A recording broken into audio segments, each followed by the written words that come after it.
Okay, hi everyone. So welcome back to our series of webinars. And today we are having the 26th International Talk on Green Business, Sustainability and Climate Action. And this webinar is being organized jointly by the Global Ambassadors of Sustainability and the Global Green Chamber of Commerce. And we will be having three prominent guest speakers for today. So, as a beginning, I'm inviting Ms. Michelle Thatcher for an opening remarks. Ms. Michelle is the CEO of the Global Green Chamber of Commerce. The floor is yours. Thank you so much, Dr. Wissam, and welcome everyone. We're so thrilled to have you with us for this important conversation on how education, entrepreneurship, innovation can drive real progress towards our sustainable development goals.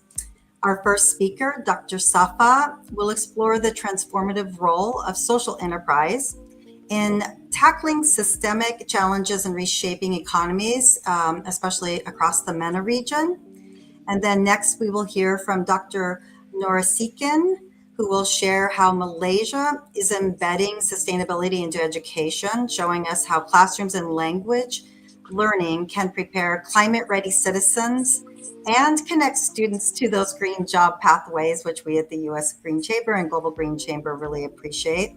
And then finally, Mr. Ansar will demonstrate how AI and agile innovation can accelerate both productivity and sustainability with powerful applications ranging from global business practices as well as disaster management. So each of these talks bring a very unique piece of the sustainability puzzle, and together they offer a bigger picture of how change can really happen at every level. So you'll definitely want to stay until the very end because the connections between all of these ideas are where some of the most powerful insights emerge. So we really welcome you to be here with us.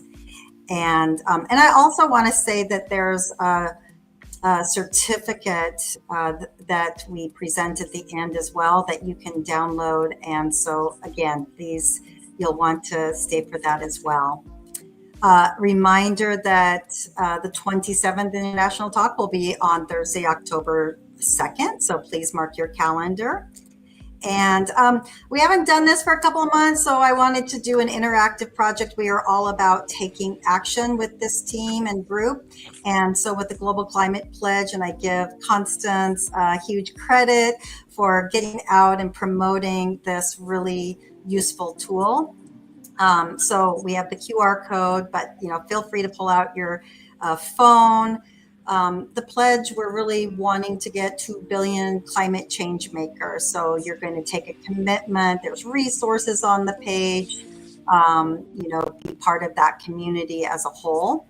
And even though the QR code does take you to the individual pledge, we also have one for your business or your organization or university. And there's also links to many other pledges that might be even more applicable if you want to look for those. But it's a really easy way to take action.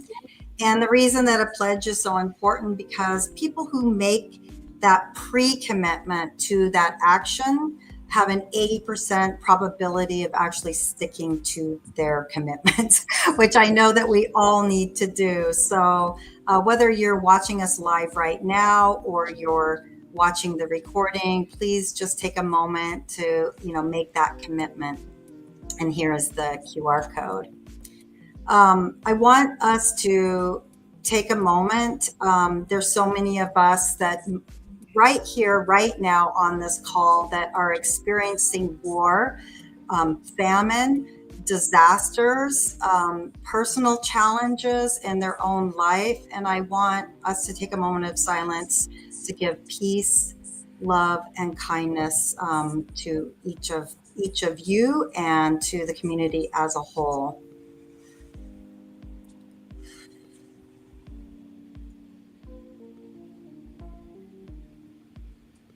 Thank you so much for that. Really appreciate it. And we'll continue to send that peace, love, and kindness to give to our speakers and to our audience as we go through this webinar today. So thank you very much. I'm going to hand it over to Constance Rabi, who's joining us from France today. And she will give us our friendly reminders and also be on the LinkedIn side. Hi, everybody. So here are our friendly reminders that we encourage your participation. Actually, we want you to participate. You are what is the magic of this webinar. So you're welcome to share thoughts, reaction, and insight during the presentation. We will have a Q&A session at the end, but we will ask that you share your question for each speaker during their presentation so we can class them, and then we'll ask the questions. And we'll like for you to share your location, your city and country. And this is a space for open, inclusive, and uplifting dialogue. So let's build global inspiration together. Back to Michelle. Thank you so much, Constance. And without further ado, none of us would be here today without the leadership and organization of Dr. Wissam and the Global Ambassadors of Sustainability. If you are not following Dr. Wissam or the Global Ambassadors of Sustainability on LinkedIn and other platforms, please take a moment to do so. So I'll pass it back over to you, Dr. Wissam. Thank you so much. Yeah, thank you so much, Ms. Michelle, for these remarks, and also for Constance for the keynotes. And we are starting with the webinar with our first guest speaker, Dr. Safa Al-Hamaida. And Dr. Safa is a senior consultant of international affairs and social entrepreneurship from France. So the floor is yours, Dr. Safa. I'm so happy. I would like to express my pleasure and my gratefulness to everyone behind the scene or in front of the scene to make this happen. To gather people from everywhere in the world to speak, talk, express what they think is possible and can be done to achieve the SDGs and the sustainability everywhere in the world. So today we're talking about one of my majors and specialty, the role of the social enterprise as a key driver for the SDGs Agenda 2030. You know, we are not alone in this planet. There is the planet, Earth, there's us, and we like to be a winner. We like to be winners and to create profit. And we think that creating profit has to be with total negligence, and we don't need to take care of the social issues, the planet.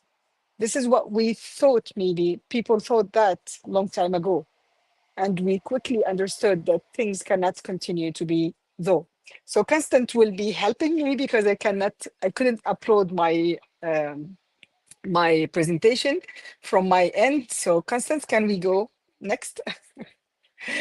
So our subject today is about social enterprise. Social enterprise, it is really the subject, the issue, the creation of an entity that would allow the private sector put hand to hand with the public sector to create the sustainability and the sustainable development in all societies.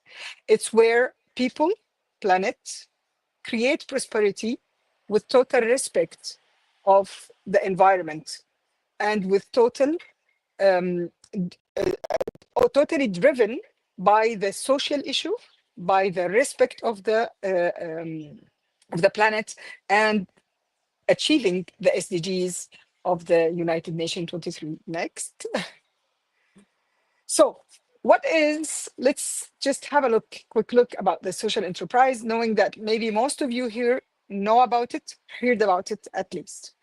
Theoretically, the social enterprise, it's a sort of a hybrid entity, a hybrid form of entities of enterprise that would include the traditional, it would include the business, the profitability. In the same time, it will hybrid with the social interest and the social issues that the creator of the enterprise and the owner of the enterprise would like and love to contribute as their touch in contributing to the sustainable development. So it's a hybrid model. And this spectrum that you can see here will show us how can a traditional business, totally profit driven, can move into this hybrid form of business, and how a traditional charity institution or association or an NGO can exactly also make a movement to the other direction, but still reach this hybrid, balanced form of enterprise or institute that would maintain and contribute to the sustainability of all traditional entities, traditional charity entities that do exist today and maybe suffer from a lack of possibility to sustain their existence because they totally depend on the participation and the charity of people interested by supporting their objective, their charity and their social objective. Can we go to next, Francis? Okay. This is only like a historical background of social enterprise. Social enterprise, maybe we talk about it like since the last 10, 15 years in the world, but it's always existed. Social enterprise has been always since early 90s existed, maybe with not maybe sure without the support of the a frame, a legal frame that will support it and make it sustain and develop, but it's been all the time in form of entity that do exist, especially in the region that I did most of my studies around, the MENA region. In the MENA region, we have naturally in the society a system that we call takaful. What is the system of takaful? It's exactly the social entrepreneurship practiced in several levels. It can be practiced in the business, it can be practiced in the social and relation environment, it can be practiced in the education. We have something that called takaful, where people who has the possibility support all projects that support and achieve the development of the society, educational, relational, or in the business, in the core of the business.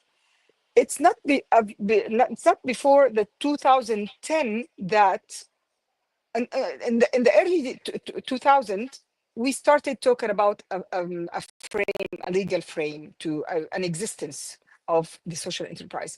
But it's not before the 2010 that really a multi-dimensional academic research advanced and did studies around the social entrepreneurship and filled this gap. And we started looking to the countries who wanted to achieve the SDGs and went directly to create a legal frame that we can see later in the coming. Next, please, Constant. So again, just to give you this helicopter look, this is a hybrid spectrum that shows us that we can go from a traditional for-profit, totally for-profit business and go to the next step, cooperation, participating in the responsibility and the social responsibility as since the beginning of the SDGs of the year 2000 with the UN, we started talking about the social responsibility. And then when a business becomes socially responsible, there where he can join the social enterprise. A traditional non-profit and totally charitable entity can start thinking about the profitability and start generating income, so it can be a sustainable entity and can join the hybrid form of social enterprise. Next, please. So today, we have to bring the public awareness and the governmental engagement on SE issues. We have to raise the social consciousness and ensure that everywhere it's empowered to create the change. The change is created, doesn't happen on itself. We have to provide sustainable finance for social enterprises because they do lack of finance and support, financial support. And we need to build a legal and regularity frameworks. So countries, governments needs to share their experiences, and we need to create the space for that sharing of experiences so they can create this legal frame with total ease and start from where others already reached. We need also to continue to promote the culture and the mindset of the social entrepreneurship and the social enterprise. Next, please. So this is the SDG definition and agenda of goal. We all know the 17 SDGs.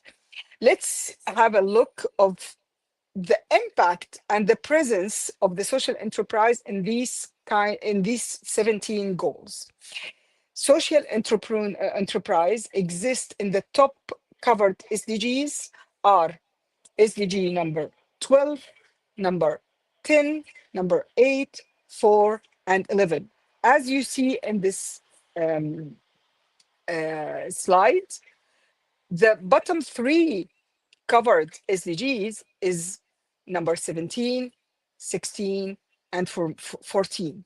Although the social entrepreneur work may hold the key not just to attaining global goals, but also to establishing a new development paradigm that can drive the industry, the whole industry and ecosystem toward a greater long-term impact. So it's up to us, experts and researchers, to guide the private sector, the public sector, to allow the social enterprise to exist and to support all the 17th of the SDGs goals. Next, please.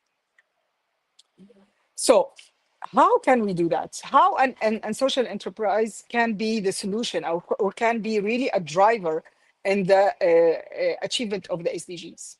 It's, as you see in this figure, we can mobilize all the additional financial resource, all the researchers, all the experts, all the know-how, all the everything that would help and just support the ecosystem.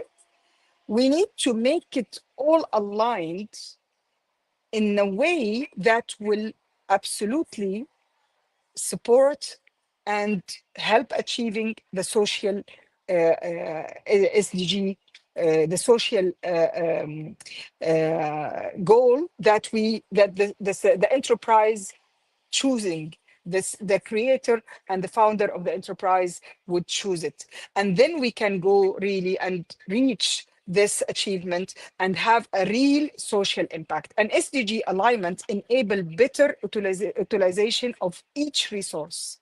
This alignment can be studied, presented, followed by experts who can help the enterprises, the profitable or the non-profitable enterprises, to reach this alignment, where we can really leverage the power as well as the decrease of the leakage of distortion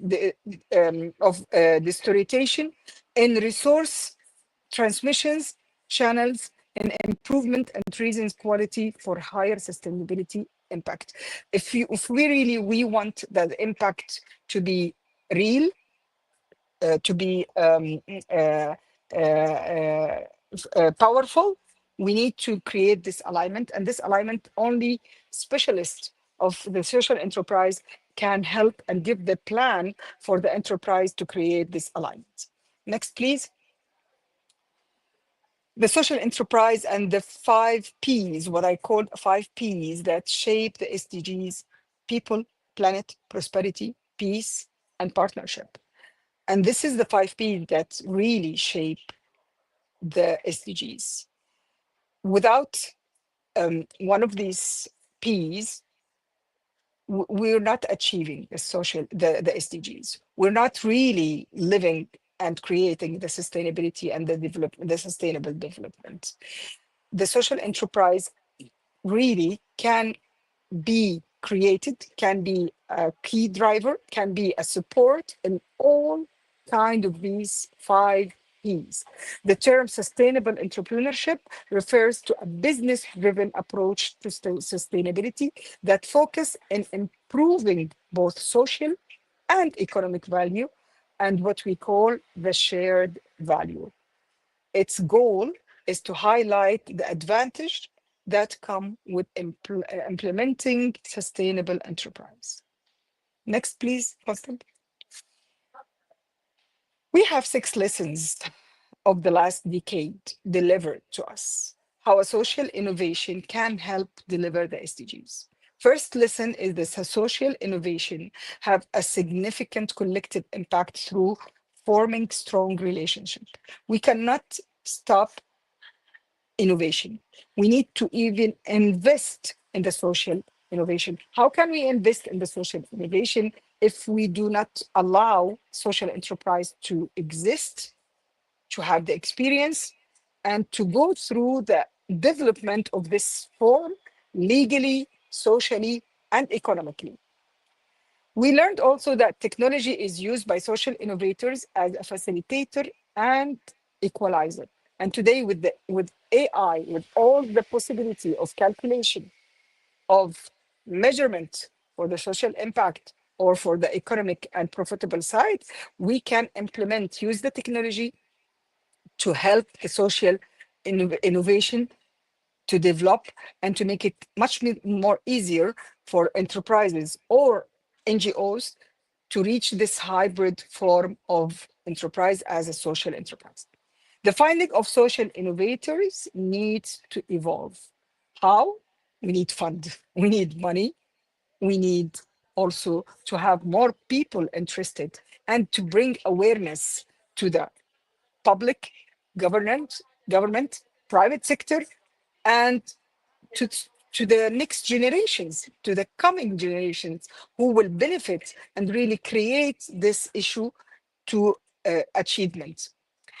We learned also that SDGs are relying, cry for more action. We are in 2025 today, and we're still very far from achieving the SDGs.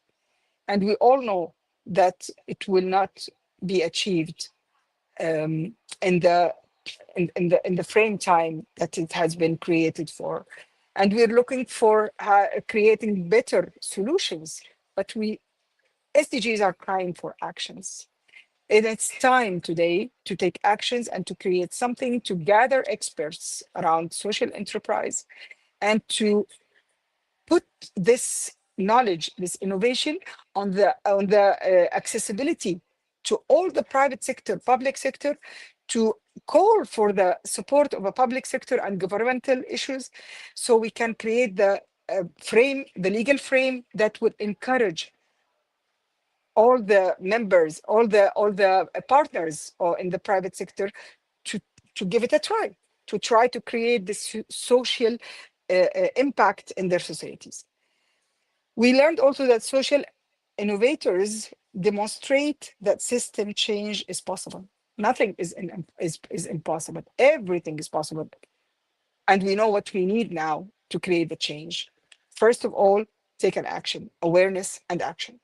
Social innovations, hubs supporting social entrepreneurship, strategies, adapting to the SDGs toward sustainability, all of that gathered will lead us to reach a sustainability, a development that would be sustained and create a better life for the coming generations. Next, please. We have an European experience called ISLA. ESLA, it's a new European legal network for SEs that was recently created in Madrid as a result of the EC sponsored study on the state of social enterprise in Europe.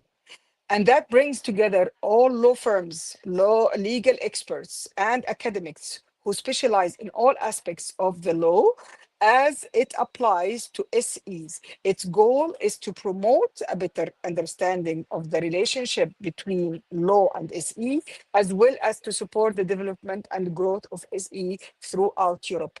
This is a great initiative that the European Union had advanced and get the step in advance. Still, European countries are still far from really create a legal frame of social enterprises. Next, please.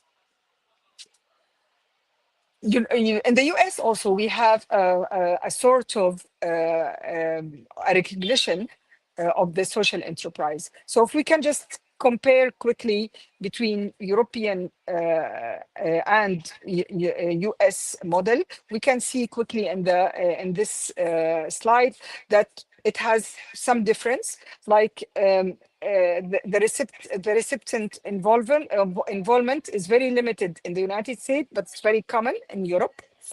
We have a type of social enterprise. We have so many types of social enterprises in the US, very few and very little in Europe. That shows how lack of awareness is in Europe still about the social enterprise.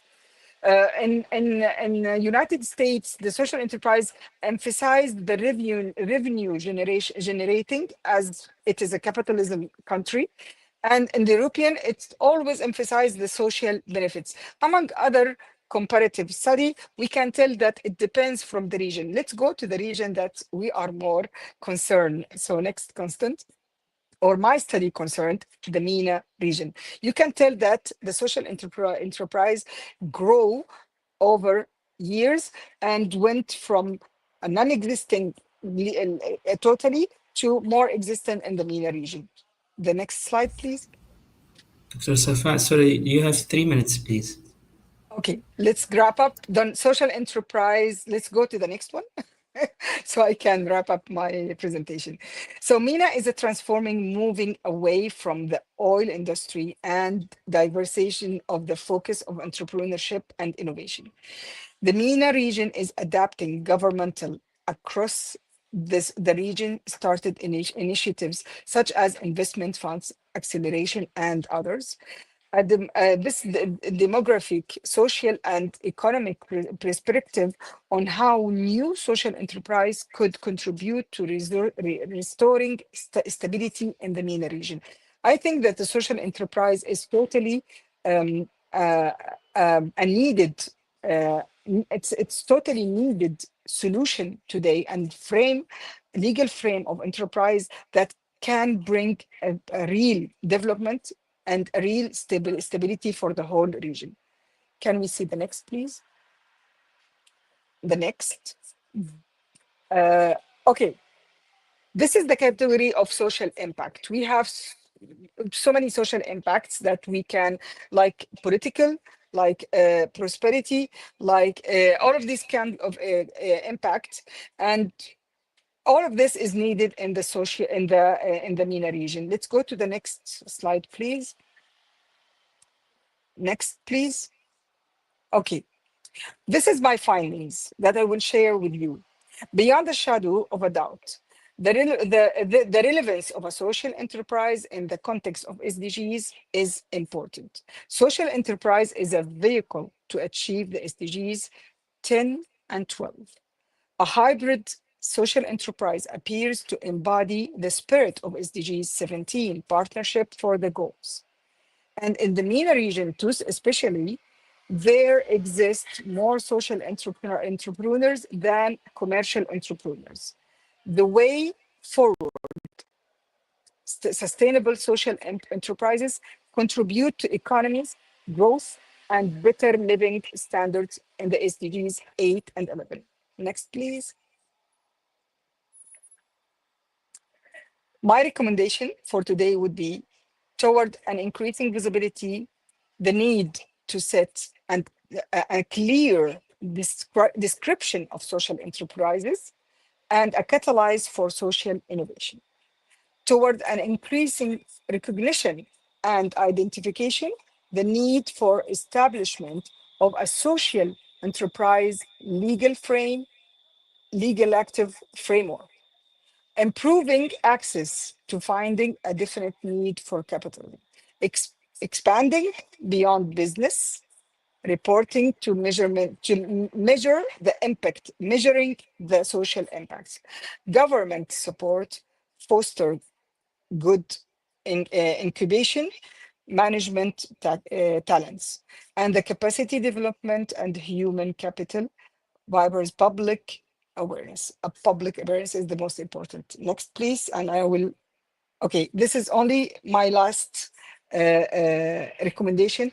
I can talk about this golden triangle forever, but I will take only 1 minute to tell you that this golden triangle, when public sector, private sector, and the civil institutions and societies gather all their forces together, we can create and achieve the social and development in all regions, not only in MENA region. Next, please.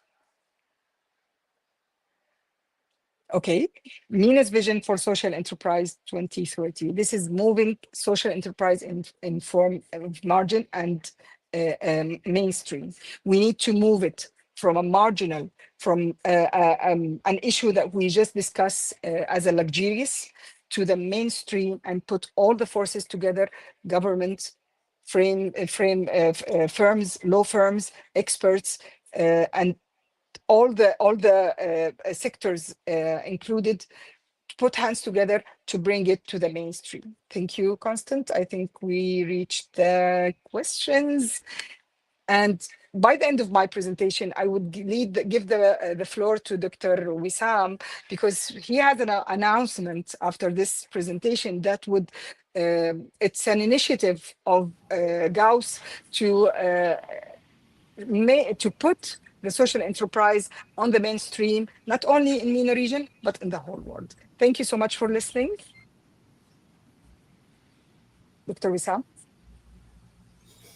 Yeah, thank you so much, Dr. Safa, for the interesting presentation. And we actually are launching the International Committee of Social Entrepreneurship and Sustainability. And this committee will have members from the global arena who's focusing their expertise and research from these important and interesting perspective of sustainability, of social entrepreneurship and sustainability, and we will have more activities in the near future. So thank you again, Dr. Safa. And we move to the next speaker, Dr. Noor Ashikin Mahmoud. And Dr. Noor Ashikin is an associate professor at the University Polytechnic Malaysia. The floor is yours, Prof. Noor Ashikin. All right. Thank you so much, Dr. Wissam. Okay, so I am indeed truly honored to be here today, okay, and to share the Malaysian perspective on educations and sustainability with all of you. Okay, so I'm Dr. Noor Ashikin from UPTM, as introduced by Dr. Wissam just now. So you can reach me at the emails and number shown on the slide. So today I will focus on Malaysia's SDG 4, quality educations and stress on teaching English for sustainability. SDG 4 calls on us to ensure inclusive and equitable quality educations and promote lifelong learning opportunities for all. So in Malaysia, this goal is happens to be our national priority. So these policies emphasize not only access to education, but also the need for relevant skills to meet the demands of sustainable future. So English as a global language provide access to international knowledge, research, and cross-cultural collaboration. So when we integrate sustainability concept into English language teaching, we actually empower our students to think critically about environmental and also social challenges while strengthening their communication skills. So in other words, teaching English can be a powerful vehicle to build awareness and action for sustainability.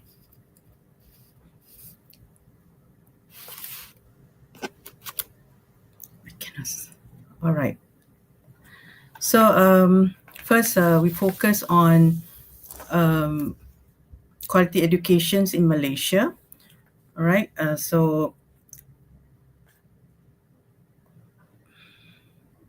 Okay, so let's look at the UNESCO and Greening Education Partnership, which provide a global framework for linking educations and climate action.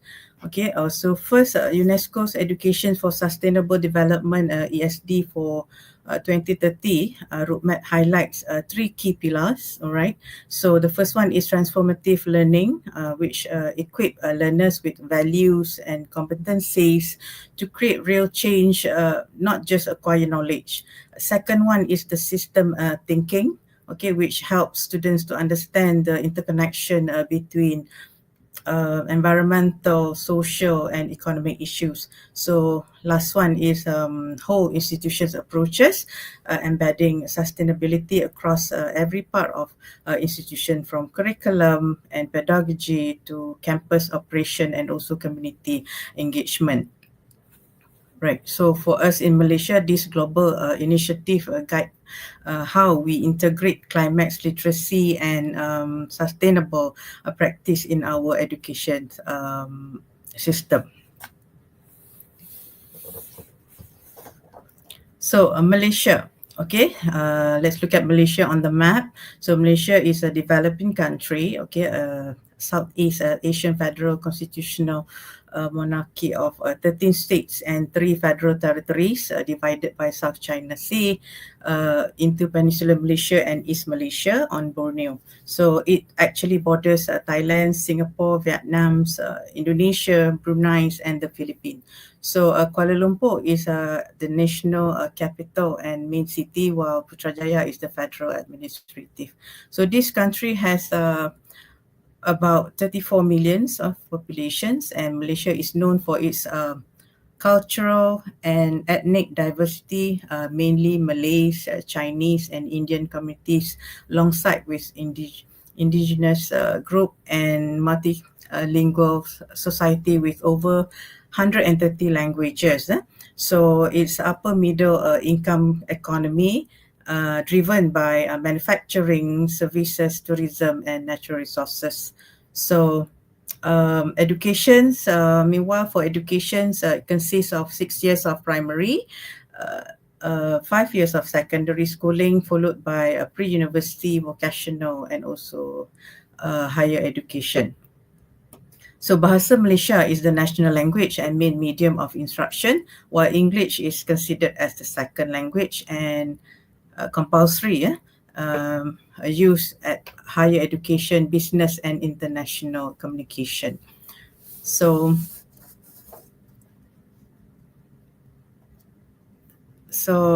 this slide captures just a glimpse of Malaysia's natural and cultural richness, which form the backdrop of to our work on sustainability and education.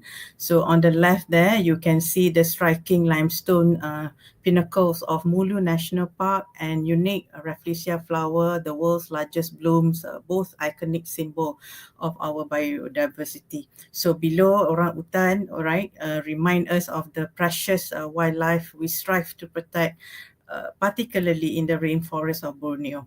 Okay, so these treasures highlight the urgent needs for conservations, for educations, and that foster respect for our ecosystem. So on the right there, okay, the beautiful children there, all dressed in traditional Malaysian attire representing our country. So These vibrant multicultural societies such as Malays, Chinese, Indians, and many indigenous group of Sabah and Sarawak. So sustainability in education must also means celebrating and preserving this cultural diversity while promoting social cohesion.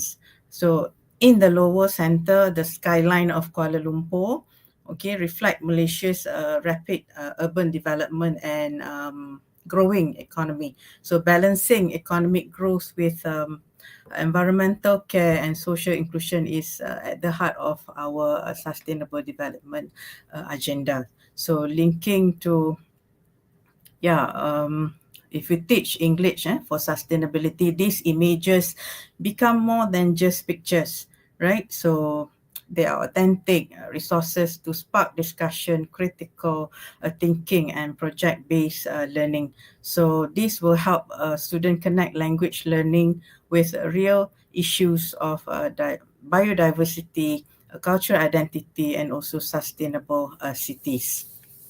Okay, so next is we have a look at Malaysia's commitments to education for sustainable development, ESD, and also the broader sustainable development goals, SDG. So the first at the national level, we have two key education blueprints. Okay, we have Malaysia Education Development Plan 2013 to 2025 for school, and the Malaysia Higher Education Blueprints 2015 2025 for tertiary institutions. Okay, both of these policies document emphasize on the importance of sustainability, global citizenship, and 21st century skill. So such as critical thinking, collaborations, creativity that prepare students for rapidly changing world.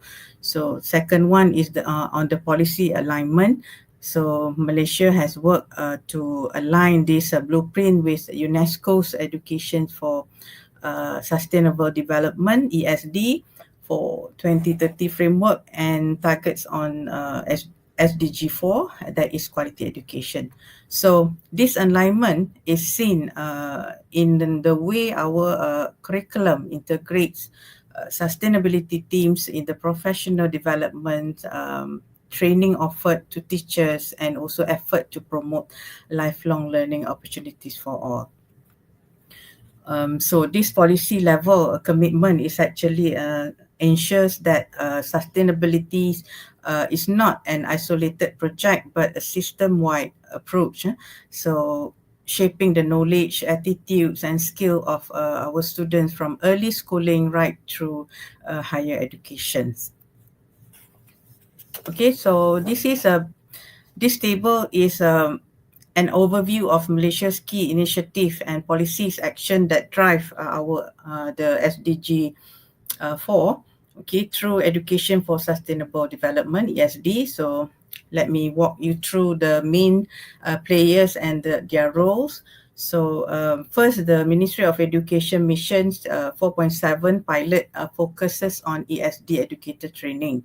Okay, this is to ensure teachers are not only familiar with sustainability concept, but that these concepts are integrated into national education policies and also education blueprints. So next is the National Education Policy, NEP, and education blueprints embed holistic and sustainable education principle across the school and higher education system, ensuring that ESD is a long-term priority. So Malaysia has also played an active role in UNESCO Sustainable Development Solution Network, SDSN, okay, regional meeting demonstrating leadership in ESD advocacy and showcasing our sustainable school and curricula to international partners. So next one is SDG roadmap phase 2, move the agenda forward by institutionalizing SDG ESD alignment across the 12 Malaysia plan and the Madani framework. Madani framework is actually the values, the current national policies and values framework which introduced by the governments. So this one is to make a sustainability across sector commitment. So Ministry of Higher Education, MOHE, is strengthening stakeholders collaborations and ensuring policy alignment with SDG 4 throughout the higher education sectors, linking universities, industries, communities in sustainable development effort. Okay, so next is all right. So next is this slide focuses on sustainable development goals. That is quality educations, which are central to our discussion on sustainability and English language teaching.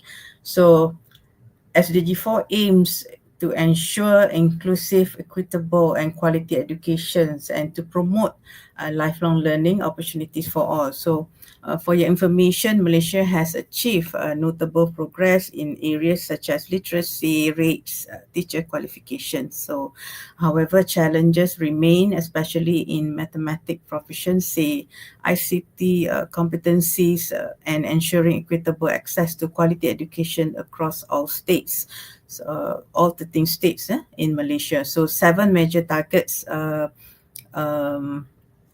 includes free primary and secondary education, universal access to quality primary education, equals access to affordable technical, vocational and higher education. So relevant skill for work and entrepreneurship, eliminations of gender disparities and discriminations, universal youth and adults literacies, and also education for global citizenship and sustainable development.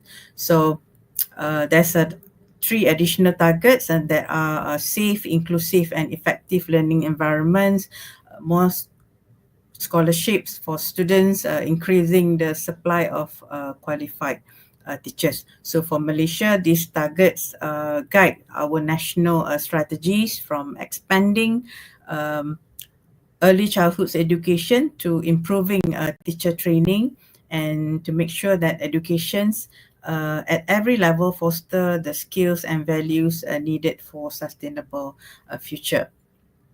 Right, so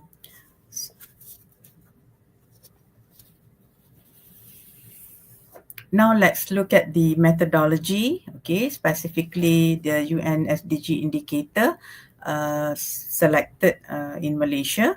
Okay, so the first indicator is measure reading and mathematics 2 minutes, proficiency. please. Sorry? You have 2 minutes, please. 2 minutes? Oh my. So we have, right. So second indicator, literacy numeracy among youth age 15 to 24. And next is we focus on percentage of teachers who are properly qualified. And next one is examine school infrastructures, indicators. Next indicator is ICT skills. Okay, maybe I need to speed up. All right, so overall, this is important. So overall, this map gives a snapshot of Malaysia's overall performance. Okay, so it highlights where we have made progress and where more work still needed. So if you can see there, okay, the yellow is indicate challenges remain, orange significant challenges remain, and red is major challenges remain. If you can see, the East Malaysia, Sabah and Sarawak is really need more works. More works needs to be done. So national progress towards SDG. So the chart summarized Malaysia's national progress toward SDG 4 targets, and we look ahead to 2030 deadline. So red dash there represent 2030 target level. So ideally close to 100%. So on overall, Malaysia is on track in literacy and teacher training, but need focus action to improve mathematics proficiency and ICT skills so that we can fully meet SDG 4 target by 2030. Okay, so this one, all the skills lah. So in terms of reading, from there lah. All right. So reading, mathematics, ICT skills, computer access, and also teacher qualifications. All right. So this pie chart shows the main reason for poor rural internet connectivity. That's the largest share, 40%, comes from a weak internet infrastructure, meaning towers and cable are insufficient or outdated. About 25% is due to lack of support and maintenance, while 20% comes from theft and vandalism of equipment. So the remaining 15 are other factors such as difficult terrain or weather. These issues explain why rural schools and communities still struggle to access reliable internets and for their daily needs. Okay, so the key issues here, as I mentioned earlier, right? The internet, the connections and whatnot. So you can skip this one. This one also has been introduced earlier on slide 7. So this one also, so we skip this one. And universities are also ranked or used as some sort of laboratories, okay, to make sure this sustainable practice, okay.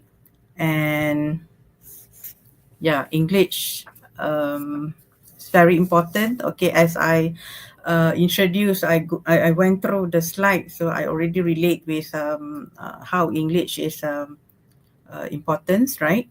So because it's a lingua franca of climate diplomacy during meetings, so yeah, language use during meetings. So integrating ESD in English language, yeah, we can do it through curriculum integration, pedagogical strategies, assessments, performance-based tasks that maybe we use a rubric, our rubric set according to the sustainability. All right, so I hope you can follow me. This is quite fast.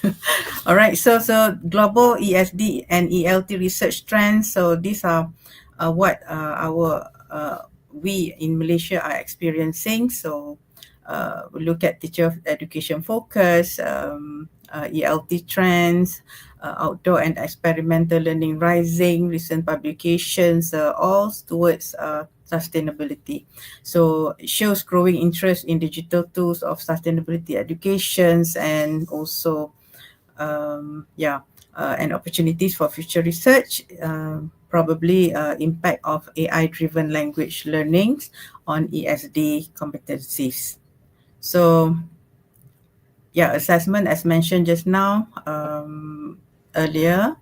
So call to action, this is important. So this is for all Malaysians of teachers, educators or learners, Malaysian to join Mission 4.7, link ELT task to Green Metric Initiative, align ESP Business English to NETR Green Job. So this involves all educators, policymakers, students, and also communities. So as a conclusion, Malaysia is on track to achieve SDG 4 by 2030, but gaps remains, okay, as mentioned earlier. So priority areas would be for us to improve mathematics proficiency, strengthen ICT skills, and address regional disparities such as Sabah, Sarawak, Labuan, Timor schools. Okay, so Last but not least, thank you so much for your time. So I will leave you with this. When learners can advocate for sustainability in the learning, they don't just pass exam, they move the system. Okay, so we see how important education is, and regardless of what subject you're teaching, there's always room for you to integrate sustainability in your lessons, teachings and learning. All right, thank you very much. Sorry. All right. Thank you so much, Dr. Nara Ashikin, for this enlightening presentation and findings. So now we move to the third speaker, Mr. Anzar Hassan. And Mr. Anzar, he is the Vice President of AI Security and Governance at Ash.ai from the United States. So the floor is yours, Mr. Anzar. Thank you, Dr. Wassam and Michelle and the team. It is an honor that I'm presenting here. Although I'm not representing the United Nations or Asia Pacific region or anything from UN perspective, like Dr. Safa told, and I'm not representing any country at the moment, like Dr. Nora explained the Malaysia, but I try to do, like Dr. Safa said, the impact of social inclusion in the SDG. So my presentation is based on SDG goals, and I correlate what we are doing and what we can impact at the government level or at community levels. So my intention or my representation is a part to achieve a common goal that a UN or global initiatives, that how we can impact as a non-profit or as a entity in US. So I try to integrate our perspective. I am representing a non-profit organization called APA Global Agile Practitioner Association. It is an organization basically aligning the project management and how things can be enhanced and things can be more effective. So I correlate our initiative or our uh, actions, for example, aligned with the SDG 8, that is a decent work and economic growth. So how we can use AI and how we can optimize the project management. Initially, it was a waterfall type of approach. Now it's more agile. It's more like a Scrum and those type of thing. So we try to expedite, or we try to accelerate the thing. This is one approach. The second approach we take as a outsider, that industry innovation. Like Dr. Safa says that in her sixth lesson, she says that we need to involve the social innovation. So we are the drivers of social innovation and quality education. Like Dr. Nora presentation was whole about the education, and we are here that how we can optimize or develop AI agents, or based on the scope we can do something for learning at different level. And last one is the SDG 17. Although as far as Dr. Safa says that this is the bottom of one of the SDG goals, but I believe this one do the impact that the organization can help to achieve the SDG goals if they do the partnership. So from that perspective, we realize that we can do something from that perspective. So I was born and raised in Pakistan, and although I'm in US for the last 30 years, so I have the passion about my country, although my children born raised here. So from the perspective of that, all these four SDG goals, so recently you guys may notice that in Pakistan there is a a big flood and rain and cloud burst and a lot of things happen, and millions of people dislocate, and there was a lot of losses. So based on my team here in US, without the involvement of the government or any UN mission, we try to develop some application that might help a normal people in the country, uh, like any individual. So we develop a mobile application, we develop a website, and we try to whatever we could do from here in US to get the meteorological department data and populate them, and try to make them more intelligent way to useful for the general public. So I will do the demo at the end of this presentation, but I just want to give you a overarching what we did for this Pakistan, this calamity that happened because of the flood. So our tool basically identify the we use our own skill set of AI. We use on the data. We try to decipher the information. We try to do some predictive analytics to get some valuable information. So our tool have those features. And as of some of you may know, in Pakistan we speak different language, not English. Urdu, URDU is a national language, although they have some regional language. Um, so we have the option to convert this thing into English to Urdu, and also this whole bullets that you are seeing, we converted into our national language. So this is something we already launched at the moment, without any collaboration of any organization or government level. We thought that if government have some constraint, or they have the budget problem, whatever we could do, we should do. So we launched this application. It is available. It is live, and we also submitted our application to Android and iPhone people, iOS. So it is under approval. So we develop for this mobile application is a free of cost for Pakistani people, but this model can be used to 190 countries of UN. For example, if we want to apply this thing, we can apply to France, Germany, Nigeria, Uganda, wherever, and we can select the languages. I will tell you at the end. But these are the different uh, areas that we feel and we can modify. For example, monitor and predict, alert, coordinate. For example, somebody is stuck somewhere, so that person can send the SOS signal from their phone. So, and also there is some different tabs that we can see, that how many hospitals available, where are the rescue camps are available. Those type of information we can do.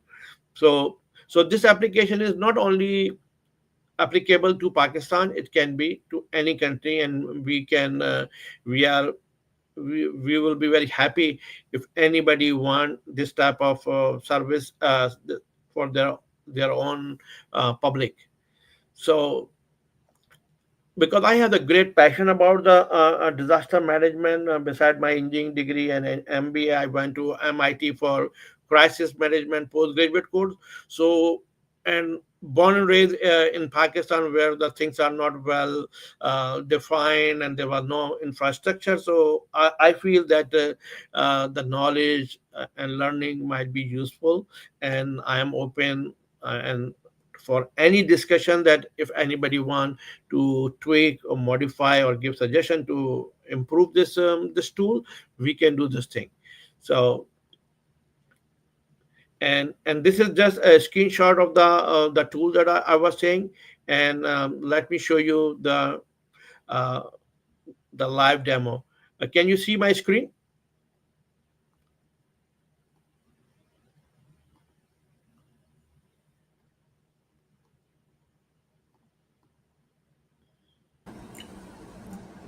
Sorry, Mr. Ansar. We still Yes. see your presentation. Oh, okay. So basically, I want to show the live link over here. So I think I am sharing. Now I'm sharing my computer screen. Can you see my computer screen? No. No. Oh, okay. So I think the other option for Maybe me you is need, Mr. Ansar, maybe you need to, sorry, maybe you need to like share the whole screen. If you can see the option to share screen, then you yes, might share be screen. able to Yes, share present. screen. Yes, I have the share screen, and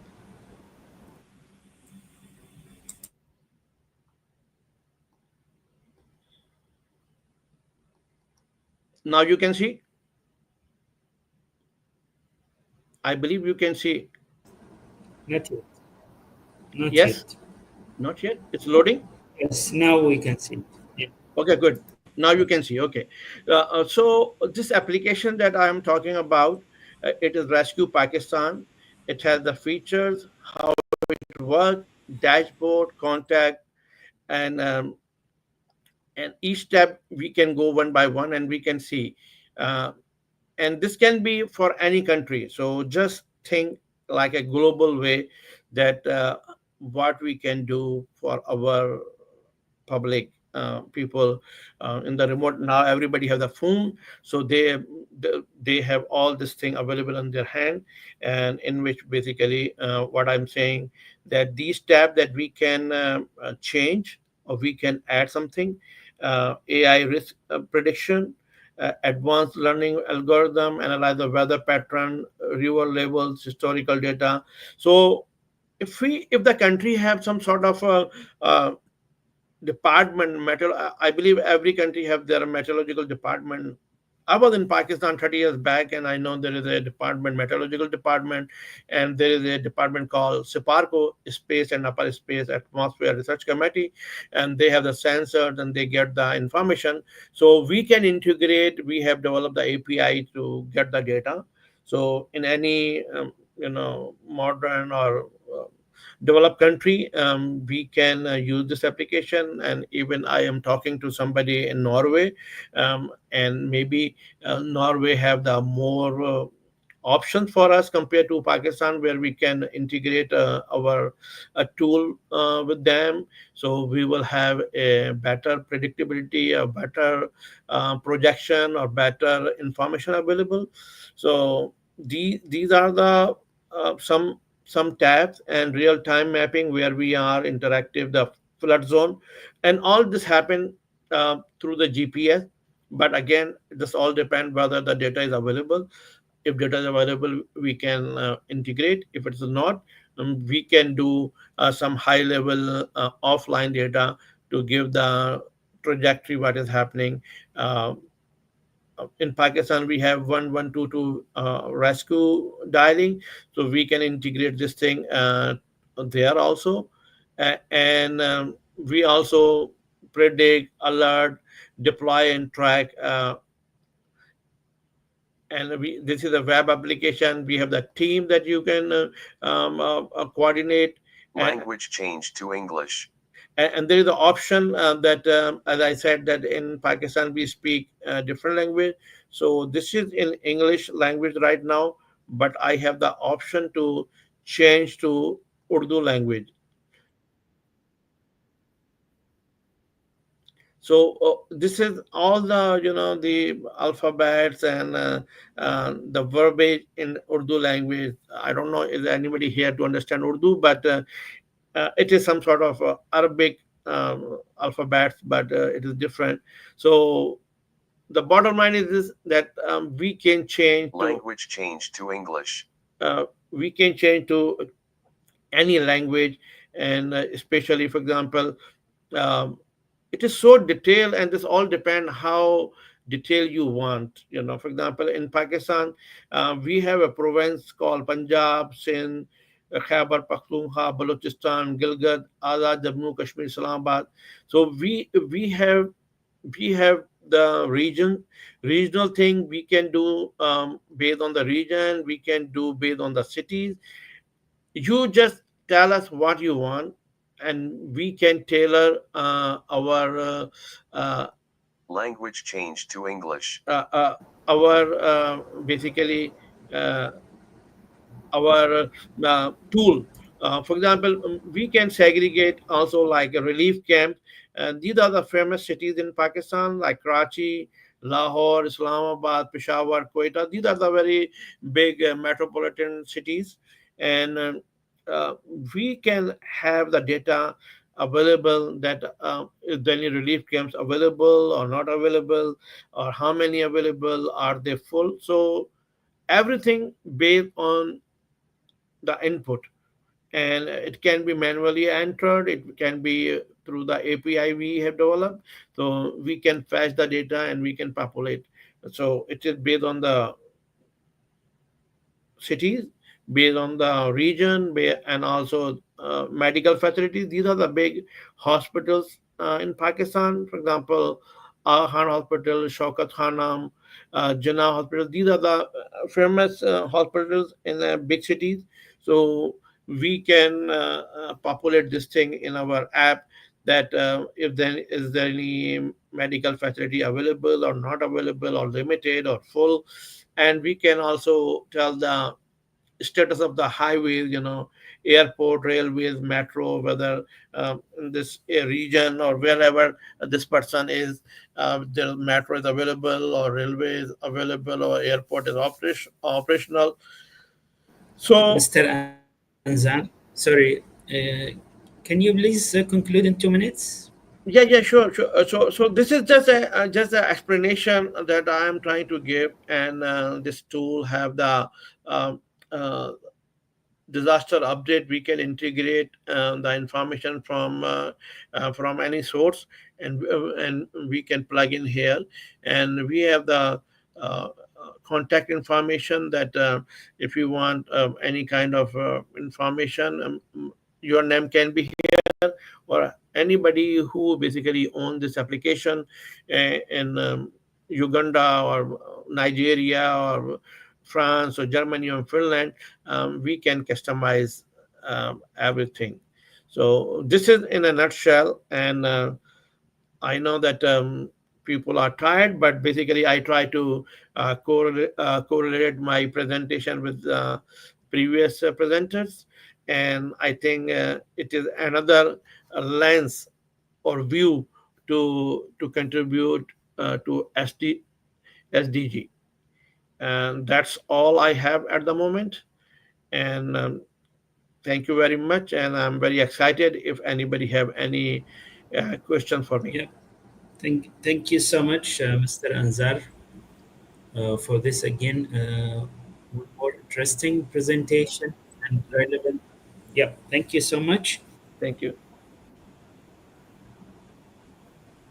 Yeah, thank you so much. And so I'll shortly post a link for getting a certificate. I'll share a QR code, and I'll be handing over to Michelle to moderate the Q&A session. Thank you, Dr. Wissam, and many thanks to all of our speakers for those extremely insightful presentations. I always like to share sort of the collective thread that's throughout each of them. So we look to see that each of them demonstrate how sustainability cannot exist in isolation. It requires that systemic integration, whether it be through education, which we talk about a lot, entrepreneurship, and technology. A recurring insight is the importance of capacity building. So human skills with Dr. Nora Sekin, enabling social impact ecosystems with Dr. Safa, and equipping organizations with AI-driven tools with Dr. Ansar. So, even though they might seem very unique and separate in their approach, but there's so many commonalities throughout. And I also want to just very quickly, we'll get right to the questions, but because so many people have been joining us online, we always like to showcase the global audience. This is just a snapshot. We have people from Tripoli, Libya, Switzerland, Namibia, Tunisia, Palestine, Nairobi, Kenya, many people from Bangalore, India, Philippines, Uganda, several from Saudi Arabia, UAE, Libya, quite a few from Pakistan. So you were just asking, Dr. Ansar, and we definitely do. Okanagan College in Canada, Romania, UK, Morocco, Kigali, Rwanda, Qatar, USA, Nigeria, Lebanon, Beirut, Islamabad, Pakistan, in addition to the others, Nigeria, Jordan, and so many more. But I just always like to highlight those. And now we'll get right into the questions. We'll try to be streamlined in our answers if possible. And I'll just start with Dr. Safa, and just as a quick comment about the presentation, I know that your work really reminds us that sustainable business, which we are all a part of here at the Green Chamber, they're not just about the profits, but about reimagining these enterprises as agents for systemic change. So we talk about systemic change a lot, and it could not be more important. So thank you so much. And we'll start with one question from Hubert Hirwa, who has their PhD. And the question is, social innovations are essential for sustainability. How can we translate them into practices for rural communities? Through social entrepreneurship. Social enterprise is the laboratory, it's the lab that we put all innovation into application. Theories and all research will maintain in this position unless it's brought into the reality, into an actualization, and the actualization bridge is the social enterprise. Making the social enterprise legally framed. Even I can tell that even governments need to make it inviting form for the private sector, for all the investors, for all the entrepreneurs to choose this form where they can, at the same time, make their own profit, make their own economic existence and development, and create a real development, a real sustainable development in the society. You know, all business, my background is a private sector background and business background. As a businessman or a businesswoman, I know that my client has to have at least a very good economic situation for the client to approach and to buy and to purchase my products. So the social development is one of the major points that impacts me as a businessman, as a private sector. If we just bring this awareness, open up as government, play this role of intermediate and even of invitation for the private sector to implement and applicate the theories, the studies, the innovation into the real world, into the actualization land by the investors and the entrepreneurs.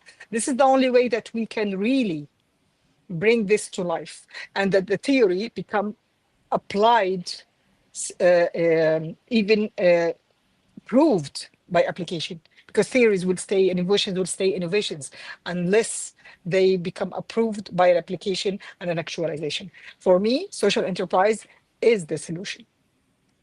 Perfect. Yeah, we always talk about the theory becoming actualized within the business world. So we appreciate that you're coming from that business sector. Thank you. And our next question will be for Dr. Nora Sekin. And I also want to just say it was wonderful going back into the university system and demonstrating how education is truly one of the most powerful levers for sustainability, shaping those mindsets, those young minds and skills for the future generations. I know Dr. Wassam and I are always talking about that. And the first question we will have is from Indira Bunik from Switzerland. And she asks if you could add just one assessment requirement tomorrow that improves both English proficiency and sustainability outcomes in Malaysia, what would it be, and how would schools verify results within a term? All right, thank you so much for the question. Thank you, Michelle. So to answer that, personally, the easiest thing to do is Green Action Project report maybe. All right, so where this is this focus on writing skill, because my area of expertise is written writing skills. So probably written English report plus with oral presentations. So we can use language rubrics together with a sustainability rubric as well. So not only that, we can use short peer and teacher reviews, both to test to look at the proficiency and also the impact of real world impact for sustainability aspect. All right, so that will be my plan right now, okay, because I would relate to my area of expertise. So I think that's for the first question. Thank you so very much. And I know I have another question. We'll get right into you, Dr. Ansar. And this is from, I have it right here. Here it is. This is another one from Indira Bunik. She asks, what's the single design decision in your prediction to relief tool that most improved real world outcomes in Pakistan? And what evidence do you rely upon to prove it? This is a very loaded question, but I will try to answer in a very simplified manner. The mindset for this web application is to impact the general public, to basically to help general public. So the one thing is that the knowledge make the difference, the knowledge make the decision, the knowledge make safety. So if I can provide, if I can do even 1% that I can save because of my this application, that he or she will do a cognitive decision to move from that location, for example, or call 911 or call help or send the SOS. So I think knowledge sharing and awareness, like Dr. Safa says, awareness. So this is a kind of awareness that this application is providing to general public, and because of this awareness, I am doing my due diligence, and they need to do their due care to do the remedial action. Thank you. Great answer. Thank you so much. And again, thank you for all who have been asking questions in the LinkedIn chat. And I want to just jump right back to you, Dr. Safa. And we have just a few minutes left, so we'll try to do some short answers to these if possible. Strong Truth asks, are universities in France preparing students for green jobs and the ecological transition? Absolutely. France, actually, one of the biggest supporter for green commerce, for ecosystems. And they actually, one of the first European countries who propose a social enterprise form that's called the Social and Solidarity Enterprise. Still, I'm totally aware, and everyone is aware, that the legal form is still to develop and still to make it easier. But we can see today so huge impact in creating all the legal frames because they support. You know that France hosted the COP, and one of the major points, or the major elements, the major direction for France is to support the climate action, all climate action. And today I can tell you, I live in Paris, and in Paris we have the mayor of Paris has been a green from the Green Party for 3 roles now, the same mayor. It makes the life of all the drivers very difficult in Paris. But I can tell you that at the pollution level, we are less polluted in Paris. We had a great step ahead, minimizing pollution and supporting the climate action. So today, in the universities, in the studies, even in the legal frame of enterprises, France supports totally the social and solidarity forms of enterprises, and they give so many possibilities and advantages for these kind of social enterprises. They are very supported. Thank you so very much. You're Yeah, those most green welcome. spaces do help so much. Really appreciate that. Next question is for Dr. Nora Sekin. The question is from Rasain Asi, and they ask, what specific measures has Malaysia implemented to improve sustainability in areas such as renewable energy, forest conservation, or waste management, and what measurable impacts have these initiatives had? So I know that's a huge question, but if you can maybe just spend 1 minute in the answer or so. Okay, all right. Thank you so much for the question. So actually, this has already been included in one of the slides that we skipped. So basically, for Malaysia, they refer as initiative and policy. Okay, so probably for renewable energy, policies or program is actually MyRER, Renewable Energy Roadmap, which they have certain targets. That is 30%, 31% reshare of installed capacity by 2025.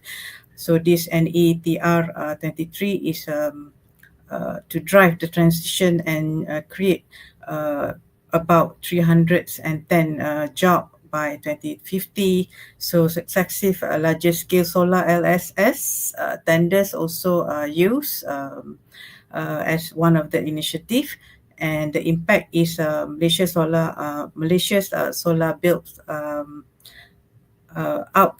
continues multiple LSS around and so on. Yeah, the pipelines expanded, and ETR is positioned to lift a GDP, job, and so on. All right. So for also there's a sustainable aviation fuel SAF national plan to start on SAF productions and mandate of 1% SAF for international flight from 2027. Stepping forward, this is to domestically blend SAF delivered to Malaysia Airlines. All right. So lastly, maybe we look at the forest conservation. The major use is implementation of Central Forest Spine, CSF, master plan to secure ecological corridors linking major forest complex. So the impact is in terms of forest monitoring, it shows about 100K natural forest loss in 2024. So about 50% land area still under natural forest baseline. So we are in the actions taken to preserve all these to make sure these forest conservations. So I think Thank you probably so yeah. Yes, thank you so much. I'm glad we were able to cover some of that since we didn't get to it in your presentation. So Yeah. All right. really appreciate it. And I know that we just have about 1 minute left. And I do want to get to one last question for Dr. Ansar, because I think it's a critical one. And the question is, are there any risks when using AI in the sustainability efforts, and how can we make sure it's being used responsibly? Yeah, this is a very major question whenever we talk about AI. So there are some guardrails that we need to see, and actually, my expertise also AI governance. So the person who is asking, I think this is my favorite topic, and we have like time up, so I can give the 100 pages speech on this topic. And but answer for your question, we do our best, but there is always nothing is perfect. Thank you very much. Thank you so much, Mr. Ansar, and to Dr. Safa and Dr. Narisikan. I really appreciate all of your expert advice today, and our audience, our team. Constance, thank you so much for all of your help and guiding on the back end, on the front end. And of course, I'm going to pass it over to Dr. Wissam to close us out today. Yeah. Thank you so much, Michelle, and special thanks to the speakers for their interesting sharings and the discussion, and also thanks to the audience for their engagements and interesting questions as well. And yeah, we close one more discussion, one more webinar with a lot of new ideas, new networks, and we'll see you again in 2 weeks' time with more speakers to share more views from various localities. And yeah, we'll continue to do that. And I think this is needed since there is a lot of experiences. So today we have 3 new experiences from the US, from Malaysia, and from France with various topics. So yeah, we'll see you in 2 weeks time, inshallah. Thank you so much, and have a good time, everyone. Bye bye. Thank you so much. Thank you, Thank you. Bye bye. everyone. Thank you very much, everyone. Thank you very much. Thank you.